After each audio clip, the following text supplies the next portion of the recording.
Hi welcome to Shri Mallika's kitchen. ఈ ఛానల్ని ఆదరించిన ప్రతి ఒక్కరికి మా హృదయపూర్వక నమస్కారములు.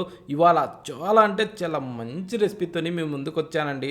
చాలా అంటే చాలా బాగుంది. ఒక్కసారి ఈ విధంగా చికెన్తోని గ్రేవీగా ఇలా కర్రీ చేసుకొని తింటే ఎంత బాగుందంటే అంత బాగుందండి. ఈ టైప్లో చేస్తే వేడివేడి అన్నంలోకైనా సరే, బిర్యానీలోకైనా సరే, ఇలా ప్రతి దానిలోకి కూడా టేస్ట్ సూపర్ అండి. ఈ విధంగా చేస్తే మాత్రం నచ్చని వాళ్ళు ఉంటే ఎవరు లేరండి. బ్యాచులర్కి అయితేనేమో ఇది మంచి చక్కటి వరం అండి. సూపర్ టేస్టీగా ఉంది. దీన్ని ఎలా చేయాలో, ఎలా చేస్తే ఈ టేస్ట్ వస్తుందో ఒక్కసారి చూద్దామా. ముందుగా మనం చికెన్ తీసుకోవాలండి. నేనైతే ఒక హాఫ్ కిలో చికెన్ తీసుకునేసి శుభ్రంగా కడిగి ఒక బౌల్లో వేసి ఇప్పుడు దీన్ని పక్కన పెట్టేసి దాని గురించి ఇప్పుడు ముందుగా ఒక బౌల్లోకి ఒక గంటె నూనె వేసిన తర్వాత దాంట్లో ఇప్పుడు 2 టేబుల్ స్పూన్లు అయితే కారప్పొడి వేసుకోవాలండి. ఇలా కారం వేసిన తర్వాత దీన్ని ఇప్పుడు మనం ఏం చేయాలంటే ఈ నూనెలోనే ఈ కారాన్ని మనం బాగా ఇలా కలుపుతూనే బాగా మిక్స్ చేసుకోవాలండి. అంటే పొడి లేకుండా ఇలా ఉండలు లేకుండా ఇలా బాగా కలుపుకోవాలండి. ఇది ఎలా అంటే మంచి పేస్ట్ టైప్లో ఈ విధంగా మనకి రెడీ అవ్వాలండి. ఓకేనా, ఇది ఫస్ట్ పాయింట్. ఈ వీడియోని ఎవ్వరు కూడా స్కిప్ చేయకుండా చూడండి. ఈ టేస్టు ప్రతి ఒక్కరికి వస్తుంది. ఓకేనా, ఇప్పుడు ఆ చికెన్లో 1 కప్పు పెరుగు వేసుకోవాలండి. అంటే దాదాపు ఒక 10 రూపాయల ప్యాకెట్ ఉంటుంది కదా, అంత మందం వేసుకుంటే చాలు. ఇప్పుడు దాంట్లోకి అల్లం వెల్లుల్లి పేస్టు 1 టేబుల్ స్పూన్ వేసుకునేసి ఆ తర్వాత 1 టేబుల్ స్పూను సాల్ట్ వేసుకోవాలి. వేసిన తర్వాత నిమ్మరసం అండి. నిమ్మరసం ఏంటంటే ఒక కాయని పిండి దాంట్లో వేసుకునేసి ఇప్పుడు ఇందాక కలిపి పెట్టుకున్న ఈ పేస్ట్ని అయితే దీంట్లో వేసుకోవాలి. అంటే నూనెలో ఈ రెడ్ చిల్లీ పౌడర్ ఏదైతే ఉందో దాన్ని బాగా కలిపి మిక్స్ చేసి పెట్టాం కదా, ఆ పేస్ట్ దీంట్లో వేసేసుకునేసి ఇప్పుడు దీన్ని బాగా మనం కలుపుకోవాలండి.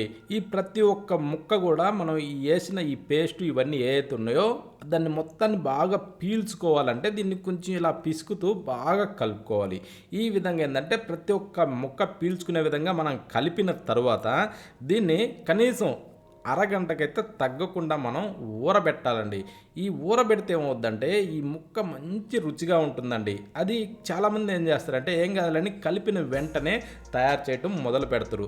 అలా చేస్తే అంత ఎక్కువ రుచి ఉండదండి. ఓకేనా, ఇప్పుడు మనం దాన్ని పక్కన పెట్టేసి స్టవ్ ఆన్ చేసి ప్యాన్ పెట్టి దాంట్లో 1 గంట అయితే ఆయిల్ వేసుకునేసి ఇప్పుడు మనం అర్ధగంట సేపు ఊరబెట్టిన ఈ చికెన్ ఏదైతే ఉందో ఆ చికెన్ని దీంట్లో వేసుకోవాలి. చూడండి, ఇందాక కలర్కి ఇప్పుడు కలర్కి తేడా ఉందా?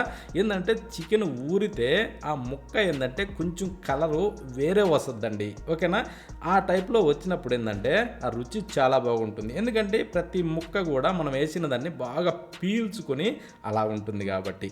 ఓకేనా, ఇప్పుడు దాన్ని బాగా కలిపి మూత పెట్టి ఒక 6 నుంచి 8 నిమిషాల సేపు అయితే ఇలా దీన్ని బాగా ఉడికించుకోవాలండి. అప్పుడేమవుతుందంటే చికెన్లోకించి నీరు మొత్తం ఇలా బయటికి వచ్చి మళ్ళీ ఆ నీరు అంతా ఇనికిపోవాలండి. ఆ టైప్లో మనం దీన్ని బాగా ఫ్రై చేసుకోవాలి. చేసిన తర్వాత ఇప్పుడు 1 టేబుల్ స్పూన్ అయితే ధనియాల పొడి వేసుకునేసి ఆ తర్వాత సగం టేబుల్ స్పూన్ గరం మసాలా కూడా వేసుకోవాలి. చిటికెడు పసుపు కూడా వేసేసి ఇప్పుడు దీన్ని ఇలా తిరగేసుకోవాలండి. అంటే మనం వేసిన ఈ మసాలాలు ఏవైతే ఉన్నాయో ధనియాల పొడి, గరం మసాలా, పసుపు ఇవన్నీ బాగా పట్టాలి. అందుకోసం ఇలా కలిపేసి మూత పెట్టి ఇప్పుడు దాదాపు ఒక 3 నుంచి 4 నిమిషాలు అంతసేపు అయితే దీన్ని ఇలా బాగా ఉడికించుకోవాలి. ఇలా ఉడికిస్తే ఈ మసాలాలు కూడా ఈ చికెన్కి బాగా పడుతుంది. ఇందులో ఉన్న నీరు కూడా బాగా పీల్చుకునేసి ఇలా చూడండి నూనె ఆయిల్ తేలుతుందండి. ఈ విధంగా వచ్చిన తర్వాత ఇప్పుడు కట్ చేసిన ఉల్లిపాయ అది వేసుకొని రుచికి సరిపడా సాల్టు అవి కూడా వేసుకోవాలండి. ఉల్లిపాయ పెద్దదైతే 1, చిన్నవి అయితే 2 అలా చిన్న ముక్కలుగా కట్ చేసి వేసేసుకునేసి ఇలా కొంచెం బాగా తిరగేసుకోవాలి. తిరగేసిన తర్వాత ఇప్పుడు మళ్ళీ మూత పెట్టి మరొక 2 నిమిషాలు అలా ఉడికించుకునేసి ఇప్పుడు మూత తీసేసి ఇలా చూడండి ఒక్కసారి ఈ టైప్లో మంచి గ్రేవీగా ఇలా రావాలండి. ఇప్పుడు మూత తీసినప్పుడు ఆ స్మెల్ వస్తుందండి, సూపర్గా ఉంటుంది. ఓకేనా, ఇప్పుడు మీదకించి అలా కొత్తిమీరని శుభ్రంగా కడిగి ఇరిసి ఆ మీద అలా చల్లేసుకునేసి ఇప్పుడు ఒక్కసారి కలుపుకొని ఇక ఆఖరణ ఏంటంటే ఒకసారి టేస్ట్ చూసుకోవాలండి. సాల్ట్ ఇవన్నీ కరెక్ట్ సరిపోతే మాత్రం కూర అదుర్స్ అంత బాగుంటుంది. ఒకవేళ సాల్ట్ తగ్గినా కూడా అంత రుచి అనిపించదు. ఒక్కసారి చూసుకునేసి రుచి సరిపడా సాల్ట్ వేసుకునేసి ఇక స్టవ్ ఆఫ్ చేసుకొని ఇక సర్వ్ చేసుకొని తింటుంటే ఉంటుందండి.